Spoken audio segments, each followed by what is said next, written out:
Hello everyone, स्वागत है आप सभी का एक नए वीडियो पर। इस वीडियो में हम चर्चा करने वाले हैं मौर्य काल के स्रोतों के बारे में, जहां से हमें मौर्य काल की जानकारी प्राप्त होती है। तो उस मौर्य काल के स्रोतों पर चर्चा करेंगे। और अगर आप चैनल पर नए हैं तो चैनल को सब्सक्राइब कीजिएगा और वीडियो अच्छी लगे तो लाइक कीजिएगा। तो इसमें हम मौर्य काल पढ़ने से पहले मौर्य काल की जानकारी के जितने भी स्रोत हैं उनको एक बार जान लेते हैं, क्योंकि परीक्षा की दृष्टि से ये सभी बेहद ही महत्वपूर्ण हैं। तो आइए वीडियो शुरू करते हैं।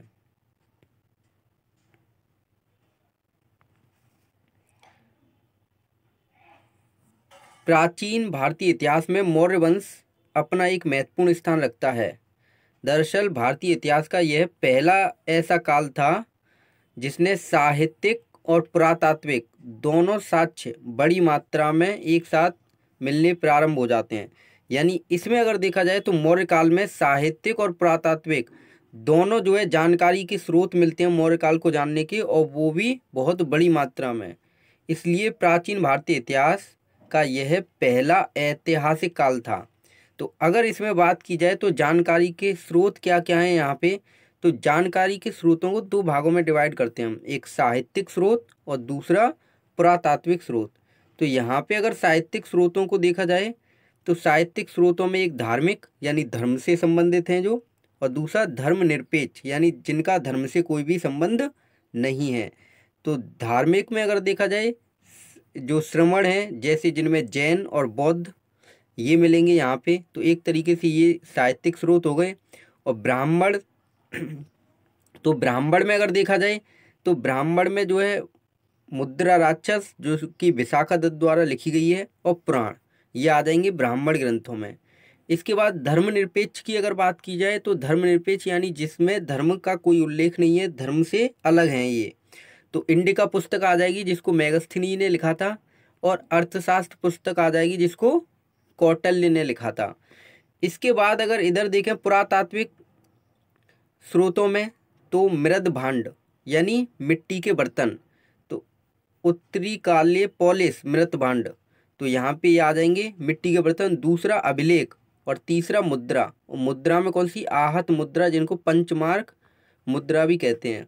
और अभिलेख में अगर चर्चा की जाए तो अभिलेख में हमें तीन शासकों के अभिलेख यहाँ देखने मिलेंगे, चंद्रगुप्त मौर्य, अशोक और रुद्रदामन। चंद्रगुप्त मौर्य, अशोक और रुद्रदामन के अभिलेख यहाँ पे हमें देखने मिलेंगे, जो मौर्य काल से संबंधित जानकारी का विवरण देते हैं। अगर वहीं बात की जाए तो चंद्रगुप्त मौर्य के दो अभिलेखों पर हम चर्चा करेंगे। एक है सौगोरा अभिलेख और दूसरा महास्थान अभिलेख। तो पेपर में पूछा जाएगा कि अशोक का जो चंद्रगुप्त मौर्य है उसका चंद्रगुप्त मौर्य का सौगोरा अभिलेख कहाँ से मिला है, तो याद रखें गोरखपुर उत्तर प्रदेश, तो उत्तर प्रदेश के गोरखपुर जिले से ये मिला है।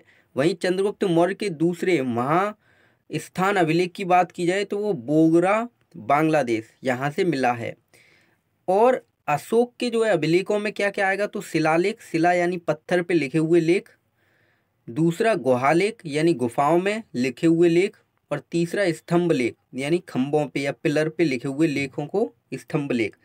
तो इस प्रकार अशोक के शिलालेख, गुहालेख और स्तंभ लेख, क्योंकि इनकी संख्या ज़्यादा है और ये जानकारी का बेहद ही महत्वपूर्ण स्रोत है, इस वजह से अशोक के शिलालेख, गुहालेख और स्तंभ लेख के बारे में इसके बाद जो वीडियो होगी उसमें हम चर्चा करेंगे, क्योंकि ये वीडियो फिर ज़्यादा बड़ी हो जाएगी। इस वजह से सेकंड वीडियो अशोक के शिलालेख, गुहालेख और स्तंभ लेख से संबंधित होगी।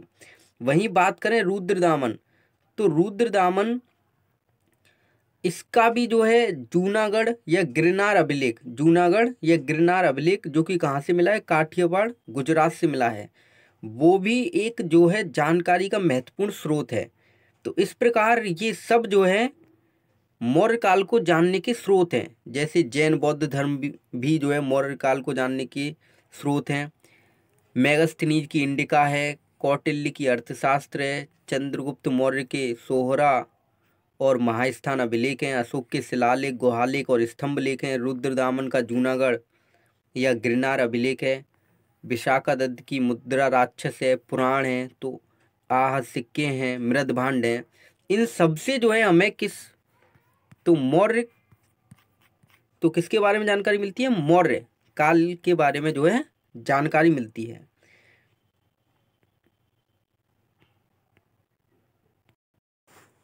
अब आगे चर्चा करने वाले हैं महत्वपूर्ण स्रोतों के बारे में, जैसे इंडिका। तो इंडिका पुस्तक से हमें क्या जानकारी मिलती है मौर्य काल की? तो सबसे पहले अगर बात की जाए तो पूछा जाता है पेपर में, इंडिका पुस्तक को किसने लिखा था? तो इसे मेगास्थनीज ने लिखा था, जो सेल्यूकस निकेटर का दूत बनकर चंद्रगुप्त मौर्य के दरबार में भारत आया था। तो हमें ये भी याद रखना है कि इंडिका पुस्तक को मेगास्थनीज ने लिखा था, और ये कौन था? सेल्यूकस निकेटर का दूत था। और ये किसके दरबार में भारत आया? तो चंद्रगुप्त मौर्य के दरबार में इसने भारत की यात्रा की थी। तो इस इंडिका पुस्तक में जो है मेगास्थनीज क्या बताता है, तो उसको जो है मैंने यहाँ पे पॉइंट वाइज नोट डाउन किया हुआ है, जिसको याद भी रखना है, क्योंकि पेपर में पूछ सकता है कि क्या बात नहीं बताई गई है, तो ऐसे भी हमसे पूछा जा सकता है। तो पहला पॉइंट, जैसे मेगास्थनी लिखता है इंडिका में कि भारत में कभी भी अकाल नहीं पड़ता। दूसरा पॉइंट, भारतीय लेखन कला से परिचित नहीं थे, यानी लिखने की कला का ज्ञान नहीं था भारतीय लोगों को।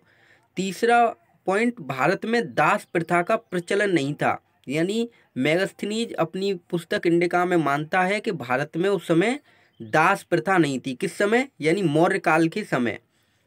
चौथा पॉइंट, भारत में दो महत्वपूर्ण, जो भारतीय लोग थे, दो महत्वपूर्ण देवताओं की पूजा करते थे। उनमें कौन कौन से थे? एक थे हेराक्लीस और दूसरे डायोनीसियस।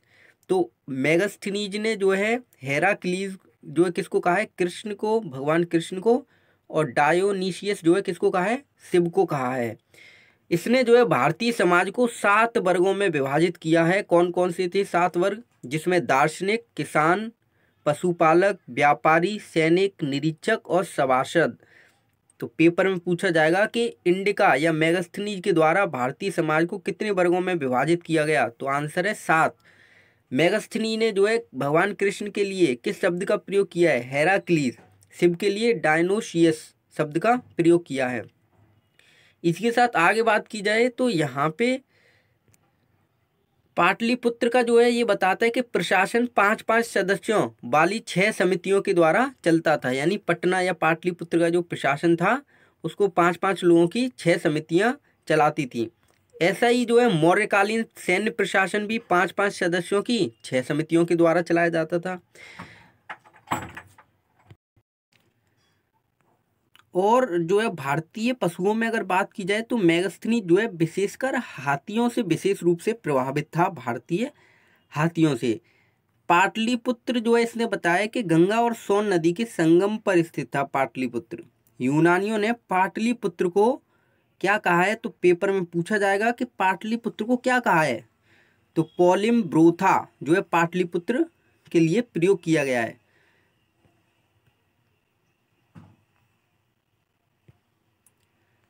मार्ग निर्माण के विशिष्ट अधिकारी को, यानी PWD विभाग का जो अधिकारी होता था, रोड निर्माण के लिए, सड़क के निर्माण के लिए जिस अधिकारी को लगाया गया था उसको कहा गया है एग्रोनोमोई। एग्रोनोमोई कहा गया है। जबकि नगर प्रशासन, यानी एक तरीके से उस समय SDM का पद जो था, उस अधिकारी को कहा गया है एस्टीनोमोई। एस्टीनोमोई जो है नगर प्रशासन, और मार्ग निर्माण के अधिकारी को एग्रोनोमोई कहा गया है। तो ये जितनी भी चर्चा है ये इंडिका से हमें प्राप्त हुई है, और किसने लिखा था? मेगास्थनीज ने लिखा था। तो इसमें आपको विशेषकर याद रखना है कि पाटलिपुत्र के लिए किस शब्द का प्रयोग हुआ है, कृष्ण भगवान के लिए किस शब्द का प्रयोग हुआ है, शिव के लिए किसका प्रयोग हुआ है, और मेगास्थनीज किस पशु से अधिक प्रभावित था, भारत में दास प्रथा थी या नहीं थी।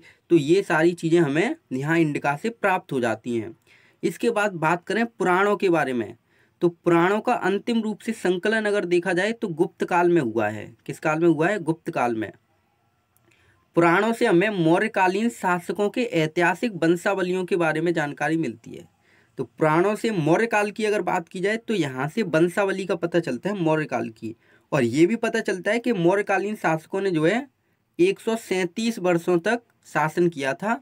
और मुख्य रूप से पुराणों में अगर देखा जाए तो विष्णु पुराण मौर्य काल की जानकारी का प्रमुख स्रोत है। अब बात की जाए दूसरी महत्वपूर्ण पुस्तक अर्थशास्त्र के बारे में, जैसा कि आप सभी लोग परिचित हैं, इसको लिखा था कौटिल्य, चाणक्य या विष्णुगुप्त जिनको हम बोलते हैं, उन्होंने इसको लिखा था। तो इस पुस्तक की रचना कौटिल्य ने की थी, जिनका मूल नाम क्या था? कौटिल्य का मूल नाम विष्णुगुप्त था एवं अन्य नाम क्या था? चाणक्य भी था। कौटिल्य को भारत का मैकियावेली कहा जाता है। ये भी याद रखना है कि कौटिल्य को भारत का मैकियावेली कहा जाता है, क्योंकि इन्होंने मैकियावेली की ही तरह राजनीति को नैतिकता से अलग करने की कोशिश की। जबकि मैकियावेली की बात की जाए, मैकियावेली कौन थे? तो मैकियावेली जो है ये इटली के एक प्रसिद्ध राजनीतिविद थे और इन्होंने एक पुस्तक लिखी थी द प्रिंस। और मैकियावेली पुनर्जागरण काल से संबंधित हैं इटली में। तो मैकियावेली ने कौन सी पुस्तक लिखी थी? The Prince. और भारत का मैकियावेली किसको कहा जाता है? चाणक्य को कहा जाता है।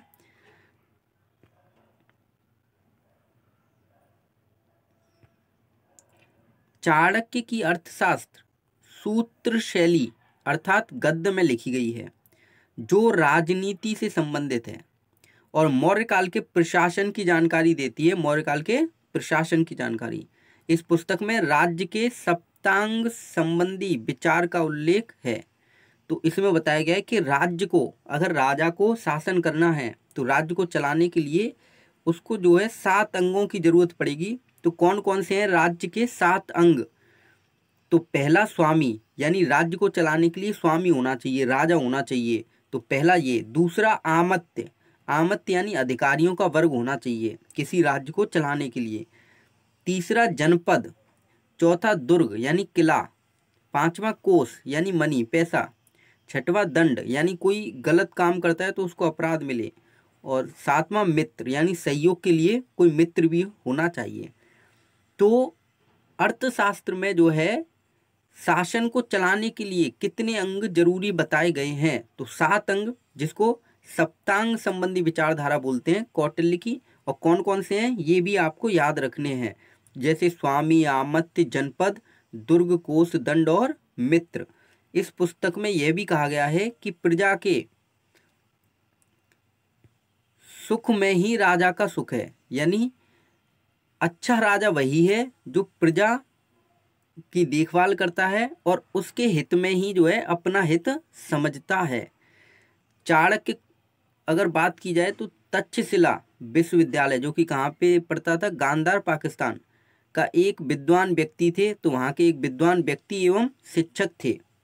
तो ये महत्वपूर्ण जानकारी हमें जो प्राप्त हुई है ये अर्थशास्त्र से प्राप्त हुई है। इसके बाद बात करेंगे एक नई पुस्तक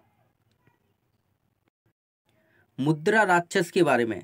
तो मुद्रा राक्षस, इस पुस्तक की रचना किसने की थी? विशाखा दत्त के द्वारा की गई थी। इस पुस्तक की रचना जो चंद्रगुप्त द्वितीय के शासनकाल में हुई थी, चंद्रगुप्त सेकंड के शासनकाल में। इस पुस्तक से ही पता चलता है कि चंद्रगुप्त मौर्य ने चाणक्य के साथ मिलकर जो नंद वंश का अंतिम शासक था घनानंद की हत्या की। इस बात की जानकारी इसी पुस्तक से मिलती है। इस पुस्तक को संस्कृत भाषा में रचित प्रथम जासूसी ग्रंथ भी कहा जाता है। तो पेपर में पूछा जाएगा कि संस्कृत भाषा में लिखा हुआ प्रथम जासूसी ग्रंथ किसे कहा गया है? तो सही आंसर है मुद्रा राक्षस को। किसने लिखा है इसको? तो विशाखा दत्त के द्वारा लिखा गया है इसको। जबकि अगर बात की जाए तो इसका जो है भारतेंदु हरिश्चंद्र ने हिंदी में अनुवाद किया है। हिंदी में अनुवाद किसने किया है इसका? भारतेंदु हरिश्चंद्र ने इसका हिंदी में अनुवाद किया है। और जबकि वास्तविक तौर पर देखा जाए तो ये पुस्तक जो है संस्कृत भाषा में लिखी हुई है। किसमें लिखी है? संस्कृत भाषा में।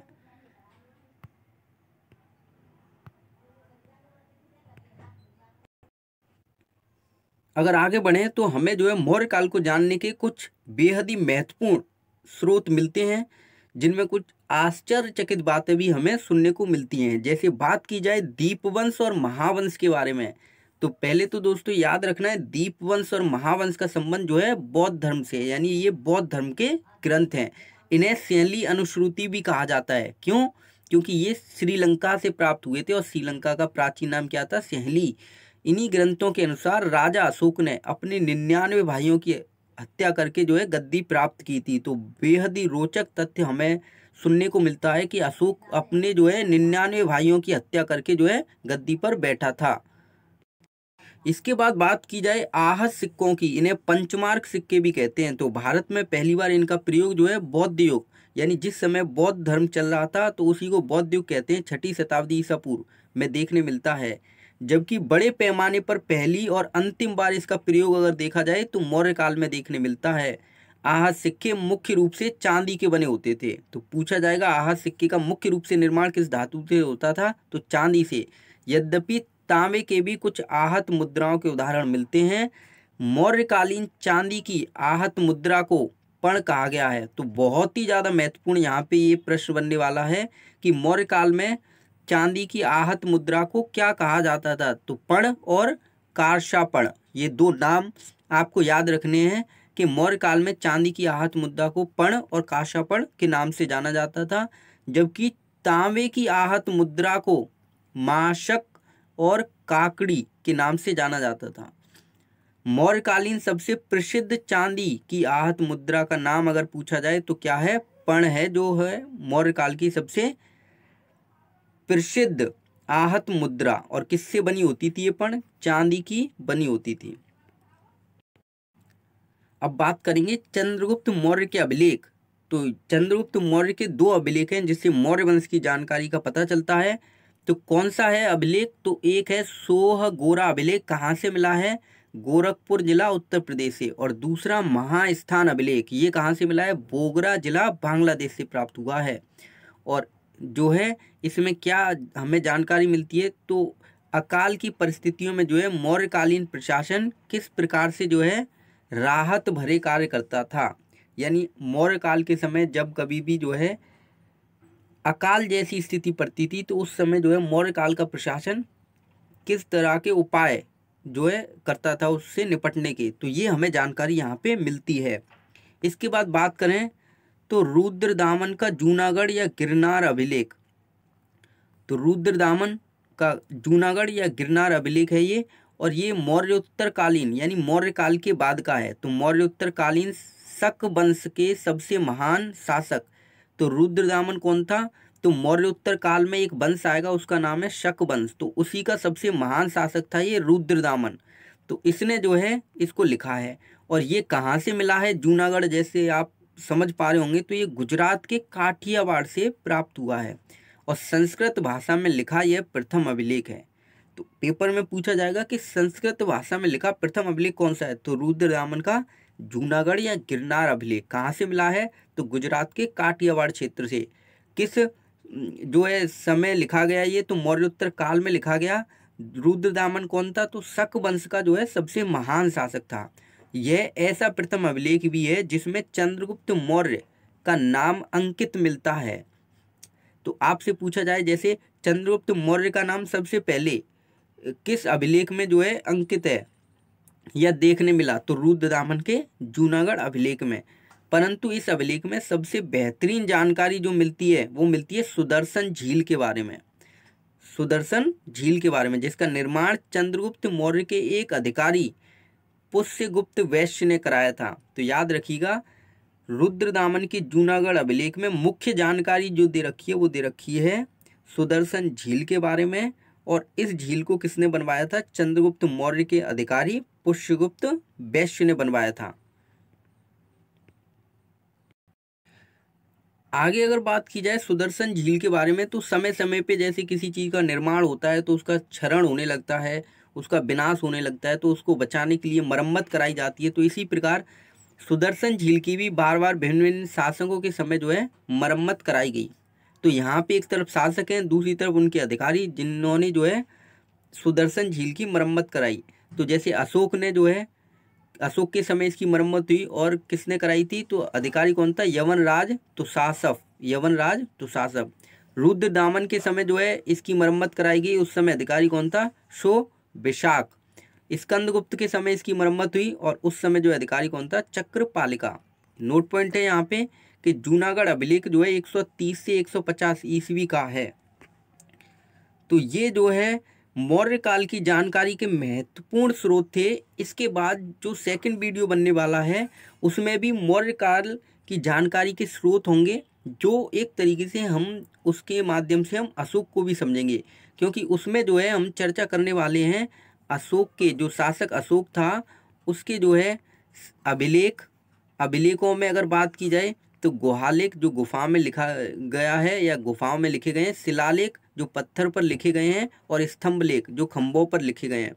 तो ये भी जो है बहुत ही ज़्यादा महत्वपूर्ण जानकारी का स्रोत है। तो इसको भी पूरा नोट डाउन करना है। और हाँ, इसकी अगर पीडीएफ जो है आपको चाहिए तो हमारा जो चैनल है टेलीग्राम पे स्टडी 1994, वहाँ पे इसकी वीडियो और चैनल दोनों आपको मिल जाएंगे। अगर आपको वीडियो अच्छी लगी हो तो चैनल को सब्सक्राइब कीजिएगा और वीडियो को लाइक कीजिएगा। Thank you for watching this.